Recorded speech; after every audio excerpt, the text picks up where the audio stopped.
Hello and welcome to Ask the Surveyor podcast, a show where we take a closer look at the hidden details behind the homes we live in, buy and sell. I'm your host Lee from Ashton Lee Surveyors, and this episode we're diving into a topic that's absolutely vital for homeowners and property buyers: conveyancing. Today we are joined by Michelle Baker of Moss & Coleman, who has been in conveyancing for over 30 years. Outside of work, Michelle enjoys cycling and spending quality time with her grandchildren. Good morning, Michelle. Morning, Lee. Thank you for joining us this morning. Tell us a little bit about yourself. Okay, so I'm Michelle Baker from Moss & Coleman Solicitors. So I started my career at Moss & Coleman when I was 16 years old. I left school not knowing what to do, and I actually ended up joining Moss & Coleman as an office junior. I started making tea for the old secretaries and went on from there. And as the years went on, I basically ended up sitting behind counsel, becoming solicitor's clerk. And then a few years after that, my children came along. I took maternity leave and I finally sort of left Moss & Coleman and joined a firm in Chelmsford. That was at the time of the recession when, in effect, a lot of law firms were actually kind of asking staff to take a pay cut as opposed to making them redundant. And then I ended up going to a firm in Chelmsford, as I said. I then started specialising in conveyancing, whereby that kind of seemed to, I found my niche work really, and picked up on advising on a specialist subject of equity release mortgages, doing the legal side. I spent 14 years working in a firm in Chelmsford, and I finally joined back at Moss & Coleman as a director. I was given the opportunity to join them as a director within the equity release department, and now I've continued the last 2 years running that department and picking up on obviously conveyancing work. So Moss & Coleman in Hornchurch, is that where you was brought up? I was actually I was born actually in Forest Gate in East London, and I was an East End girl, eating pie mash, and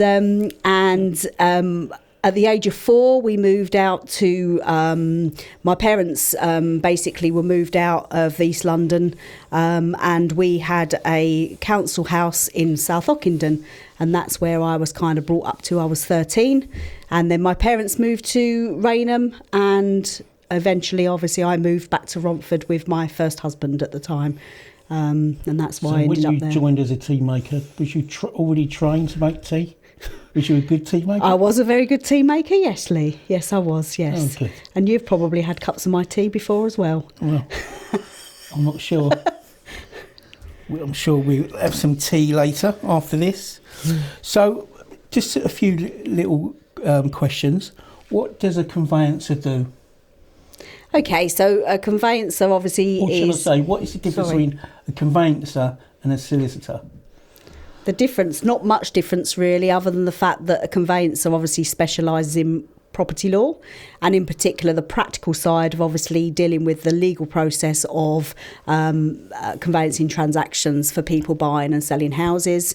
I particularly like to specialise in first-time buyers, purely because that they obviously are just jumping on that life experience, and I like to hold their hand and obviously talk them through and make the whole process a lot easier for them. But in effect, a conveyancer is somebody that specialises in buying, selling houses, and all kinds of sort of property transactions. When I was a first-time buyer, I didn't even know the difference between exchange and completion. Right. Could you explain the difference? The difference between exchange and completion? Yep. So upon exchange, basically, usually a first-time buyer would have to hand over a deposit. Nowadays, it's normally a 10% deposit, and therefore that's held by the solicitors.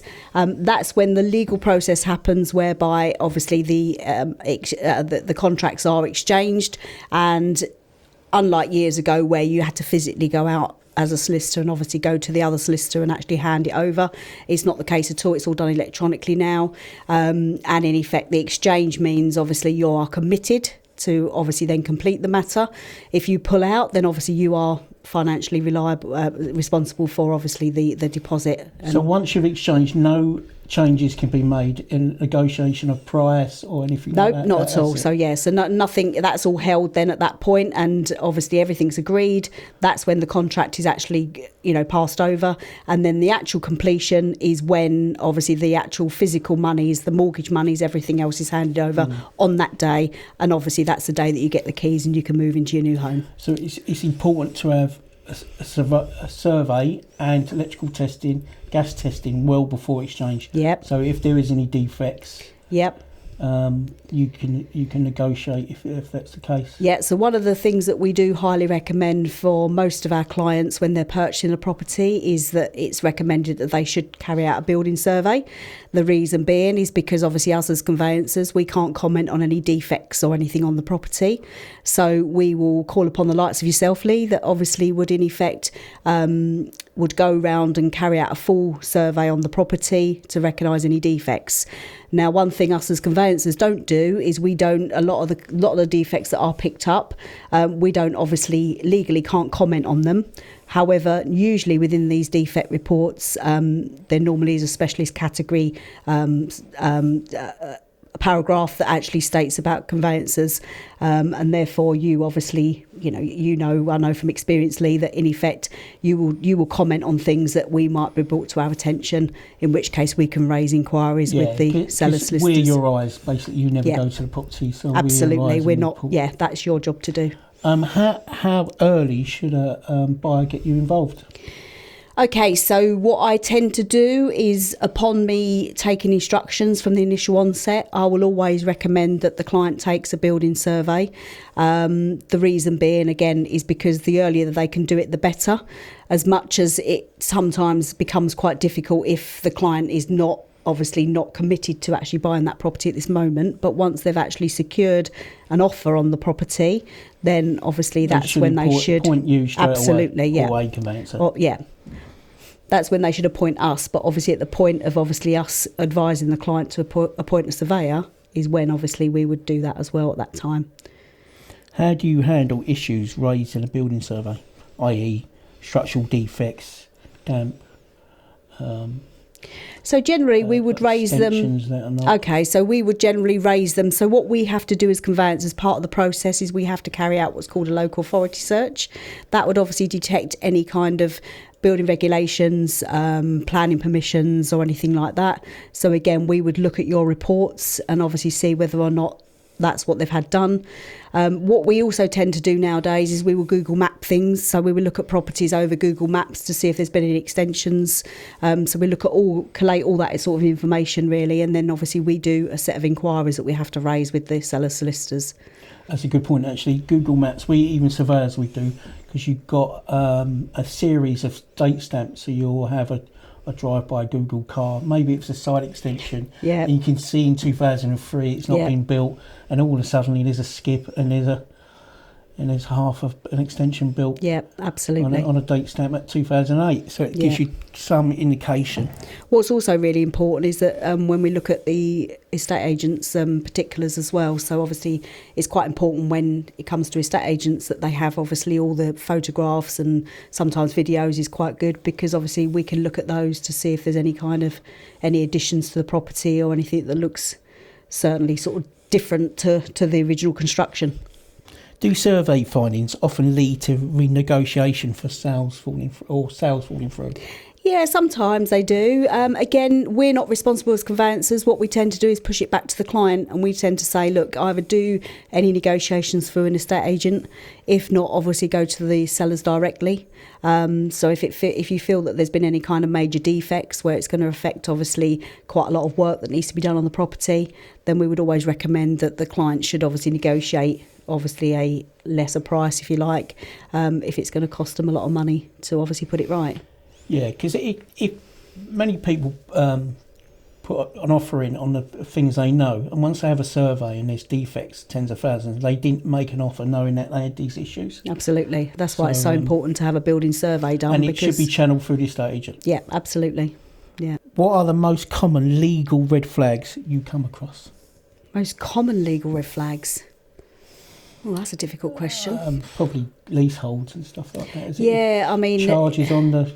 Yeah, one of the most Unknown biggest things, charges. obviously, with leaseholds is obviously the escalation of ground rents, because the leasehold reform at the moment has not obviously been brought up to date for obviously existing properties. So therefore, yeah, escalation of ground rents. A lot of lenders nowadays don't like obviously the escalation of ground rents. There's also what we do tend to have a lot of new build problems, because when you're having a development on a new build, what tends to happen is you have estate charges. That's what happens a lot of the time now, because there's common grounds, i.e. grass to be cut. So what tends to happen on new builds is developers will obviously introduce some kind of rent charge or something like that, and that becomes a major red flag and common problem with lenders. Of course, it's not ever an issue when a client is buying, for cash, but ultimately if they're buying with a mortgage, then there's lots more hurdles that obviously a conveyancer has to go through, because we've got to satisfy the lender's requirements as well. So they're probably one of the main red flags, really. We as a business, we bought a leasehold flat in Chelmsford, and it had a charge on it that should have been removed but didn't, and it took 4 months to remove, and then our mortgage offer ran out, and it cost us, that little admin issue cost us a lot of money. What sort of charge was that then? To do with rent charge, or? I'm not sure, I can't remember now, but it was I think it was some sort of loan that they paid the loan, and it was... Yeah, that's quite a common thing that happens. So, for example, if you're selling a property and you've got a mortgage to pay off, what should happen in practice now electronically is obviously the lender should always send what they call, in effect, an electronic DS1 to, once completion happens, to pay off, to confirm the mortgage is paid off. But a lot of lenders that are not high street based, they tend to kind of forget about it. So, I mean, I've had recent cases where there was an old charge dating back from 30 years ago, that in effect no one knew it was still in existence, and that was like a minefield because it had come from a previous owner.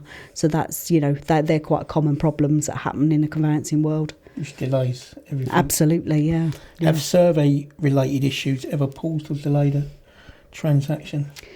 Not really, to be fair, other than if there was anything major to be done. I mean, generally speaking, if there's anything major, then obviously, it can be negotiated. If not, then generally the buyer will pull out. And obviously all of that's done before exchange anyway. It's another reason why to have a survey Absolutely, yeah, done definitely. early on. Yeah. We see it last a week before exchange. Yeah, absolutely. Panicking. Yeah. What is as you like first-time buyers, what's your top tip for first-time buyers? Top tip for first-time buyers is,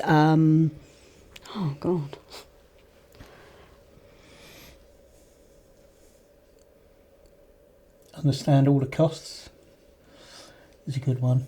I remember when I first time bought, I didn't realise the cost of conveyancing. Nowadays that doesn't happen so much, because with conveyancers you have to be transparent with obviously the cost from the onset.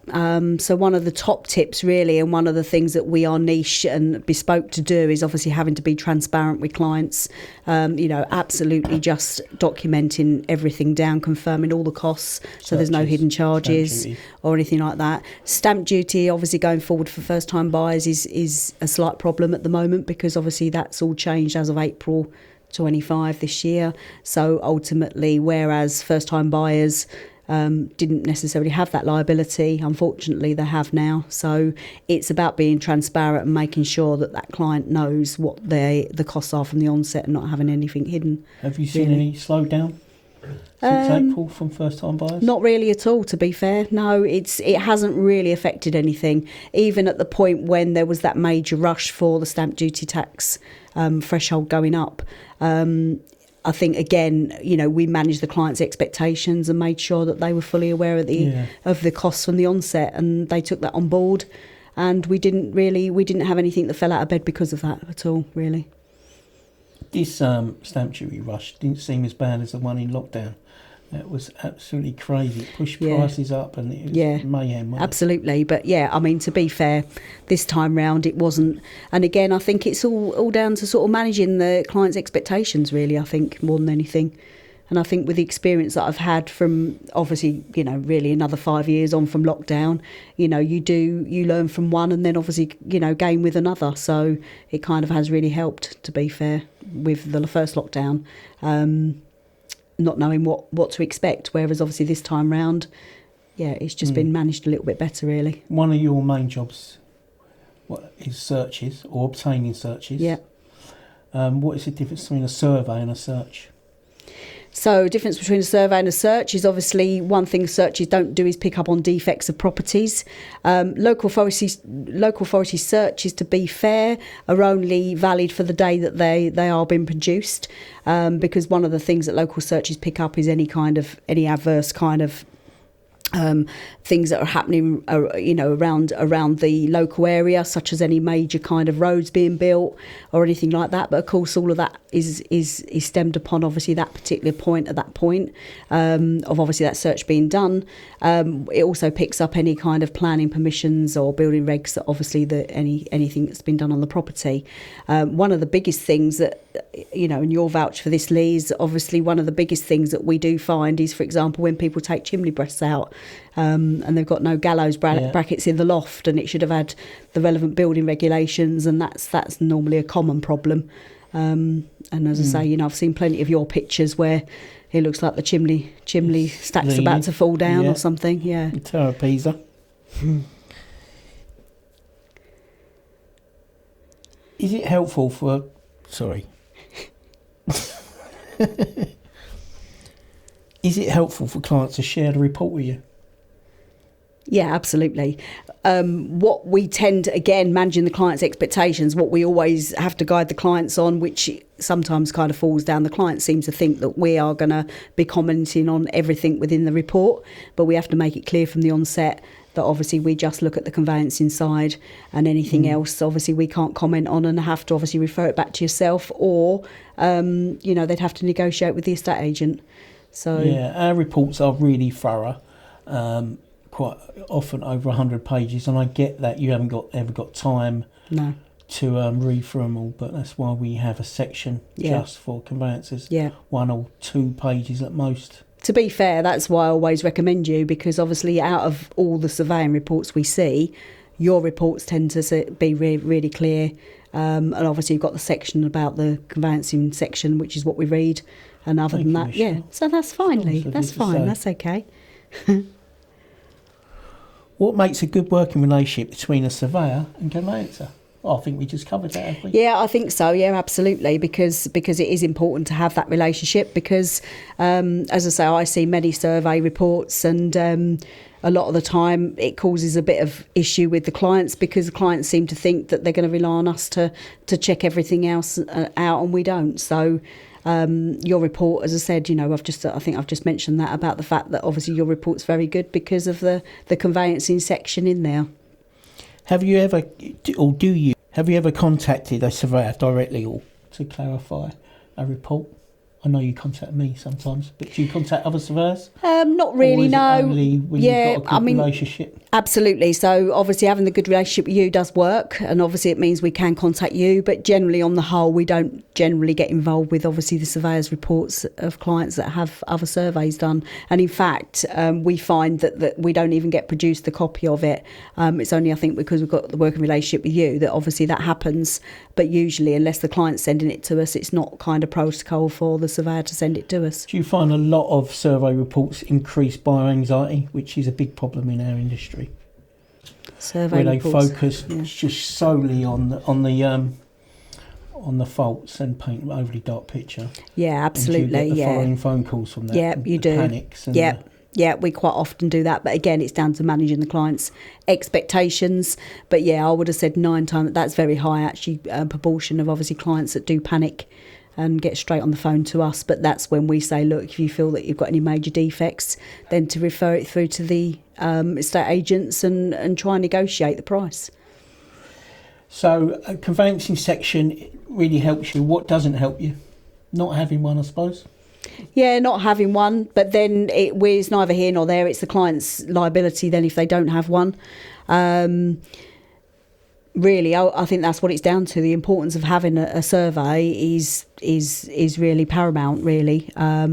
If they don't have one, then, as I say, it's down to them not to have it. And I think one of the things that we do as conveyancers is, particularly in my firm, is that we do strongly recommend it, and we can't really sort of recommend it enough, really.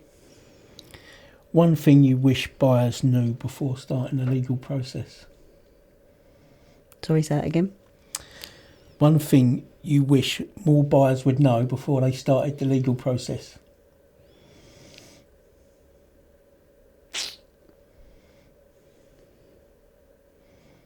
That ain't going to be done. Yeah.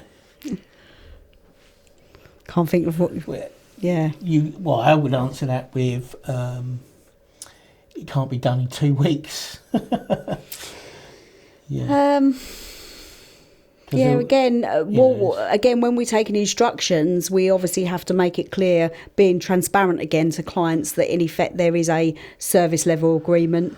So we'll always put down an estimated time. You do tend to get clients that sort of want the expectation of more than that, but it's down to managing their expectations.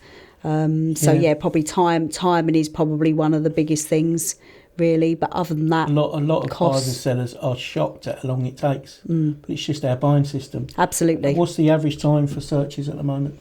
Average time for searches are probably, it has actually got better since obviously the last kind of speed, the fastness of the stamp duty threshold, but I would have said probably 7 to 10 days at the moment, so that is quite good. Obviously local authorities are different from different local authorities, different. We use a search platforming company that do them, so we don't, unlike years ago where we used to do them direct with a local authority, we don't do that anymore. It's done through a platform, and obviously that platform then managed the timescales of that. That is one of the biggest things. It's not particularly the conveyancing process, it is actually waiting for searches and stuff like that. Some conveyancers will wait for all searches, building survey report, everything, until they start raising initial inquiries. What we do is we do that on a case-by-case basis. So if we feel that the searches are taking a while to come through, we will raise initial inquiries. We are obviously under what we call the CQS, which is Conveyancing Quality Scheme, where basically we can only obviously ask certain questions for conveyancing as well. We're not allowed to go above and beyond and ask obscure kind of questions. So there's standard format that we can only use, really. So that kind of makes the process a lot quicker as well, to be fair. So what makes a bad conveyancer?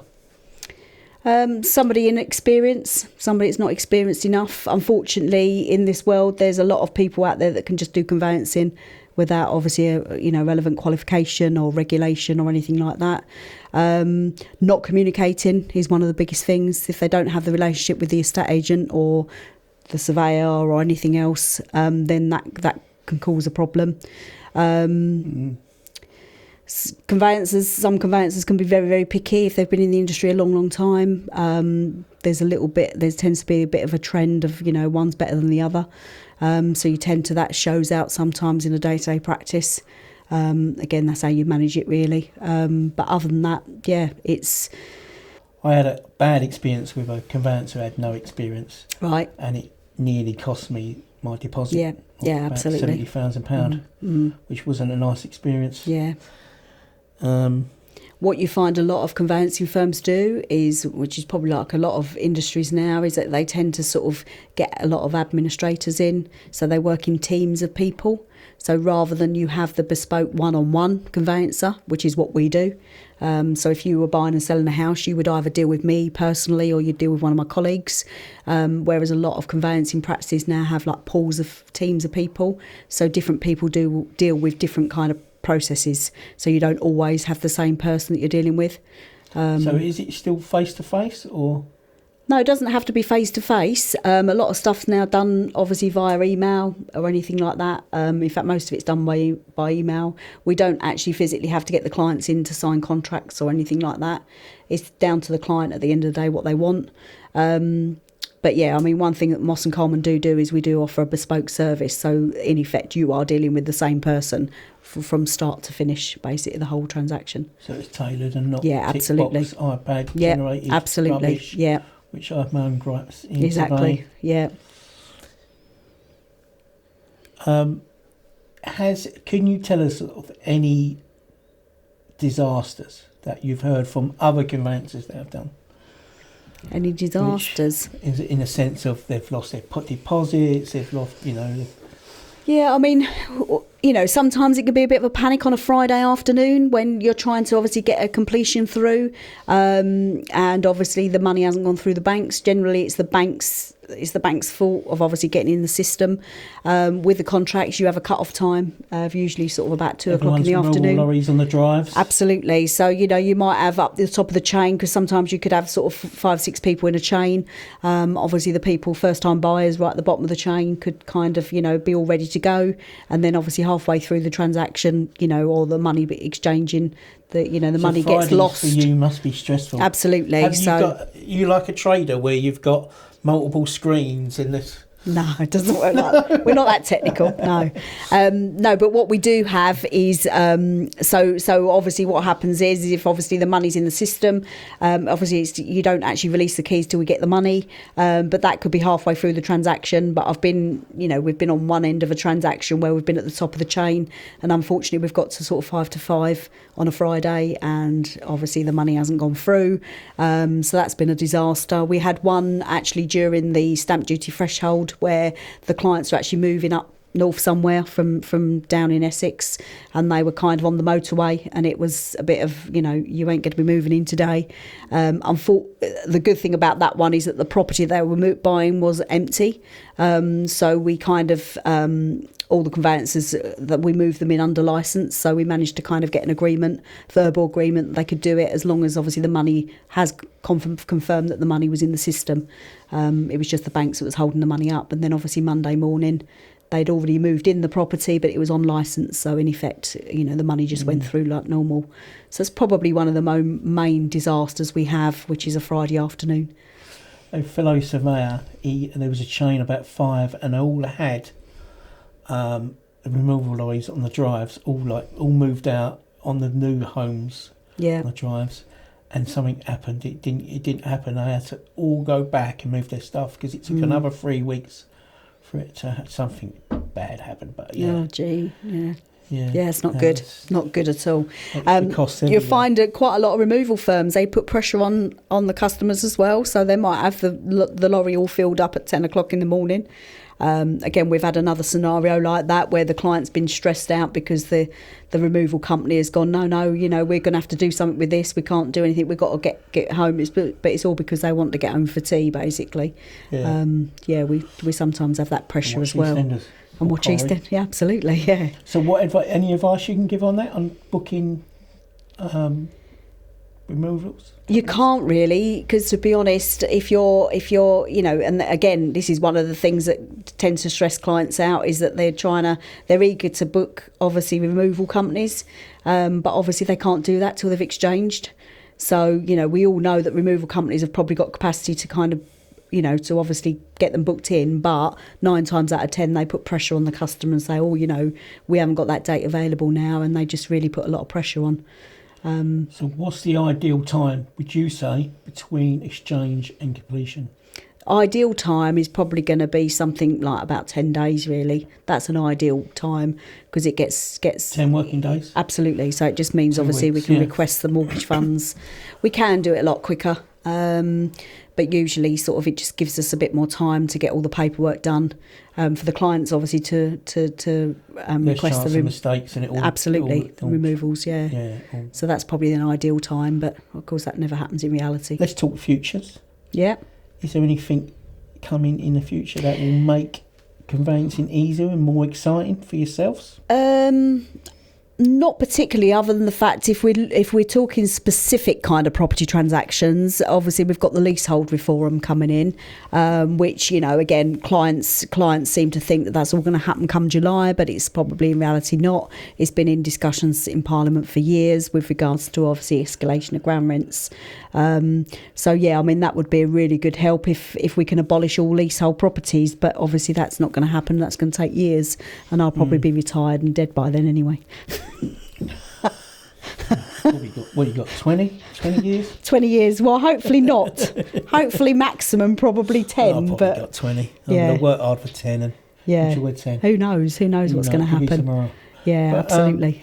The government were planning to have like property packs, so you wouldn't have to keep doing searches. So once everything is in one place, right, you just download it or from the government. But no, they keep changing governments. They keep changing housing ministers. Yep. And nothing seems to get done. But that would make the buying process easier, wouldn't it? Would it? So going back probably 20 years ago when they brought out the do you remember the old HIP packs? Yeah. Where in effect to enable you to put the property on the market, obviously you had to do your searches. The seller had to do the researches rather than the purchaser. So you had to have these HIP packs there upon obviously marketing your property. Phased out, didn't it? And the reason being is because searches have got a lifespan of 6 months. The main reason was the next government come in and they abolished it. No, it just didn't work in practice. It phased out because what was happening. It was his idea, was it not? I can't remember. No, I'm not really into politics, but yeah. But so what happened is that they really become abolished because ultimately they just didn't work. So if you have to have these HIP packs in place. And in effect you had all your searches. The searches had a lifespan of 6 months. Yeah, if it took more than 6 months, actually, did it? No, it didn't really, to be fair. And one of the other things that they tried to bring out as well is in effect supermarket conveyancing. Where they were trying to do that.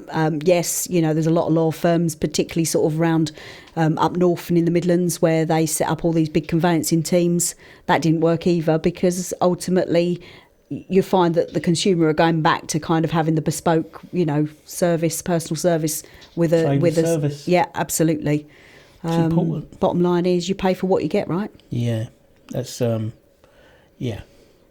stops all the expensive mistakes. Exactly, absolutely. Conveyancing and surveying. Yeah, I mean it's a massive liability for people to take on, and at the end of the day, it's got to be done properly. So, Michelle, can a buyer buy a property and complete without the services of a conveyancer or legal team? Okay, so hypothetically, yes, they can. However, there's lots of hurdles that will stop them from doing that legal processes. So yes, there's nothing stopping you if you're buying a house to actually do your own legal conveyancing. However, if you're obtaining a mortgage, a legal requirement is you have to have a solicitor to do that or conveyancer. But also the land registry require you to basically have some kind of certification to say that you are who you are. So at some point in the process, you would have to get a conveyancer or a solicitor to actually sign it off. So, right, okay. So where can we find Moss and Coleman? So you can find Moss and Coleman based in Hornchurch. Okay, they have been established for over 70 years. Wow. I haven't been there that long. But yeah, so they've been established for about 70 years. Good old sort of family kind of law firm, really, that provide obviously personal bespoke service. Other services we offer. What's the website address? I think it's www.moss-coleman.co.uk. Something like that. Google in fact, search, we are Moss just Coleman, Hornchurch, they'll find you. We are just revamping our website at the moment, so that's all in the process of being done. So yeah, we, as I say, services we offer. Basically, conveyancing work is our biggest one. We do commercial conveyancing as well. We do litigation, and we do private client, which is obviously probate, wills, trusts. That kind of thing. So that's mainly what we do. In other words, everything apart from criminal work. All right. Which could be this podcast. God. At the end of our podcast, we always ask the guest to ask a question to the next guest, Okay. conveyancing related or anything else. Okay, so what I would probably say is, what's something somebody doesn't know about you?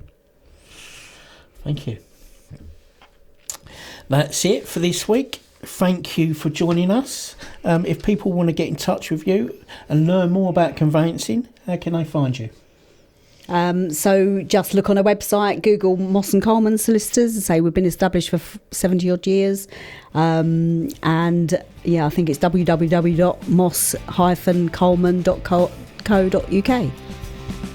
I think today's episode has been fantastic, talking to Michelle and learning a lot more about conveyancing. My name's Lee Robinson of Ashton Lee Surveyors, and this is the Ask the Surveyor podcast. See you next time.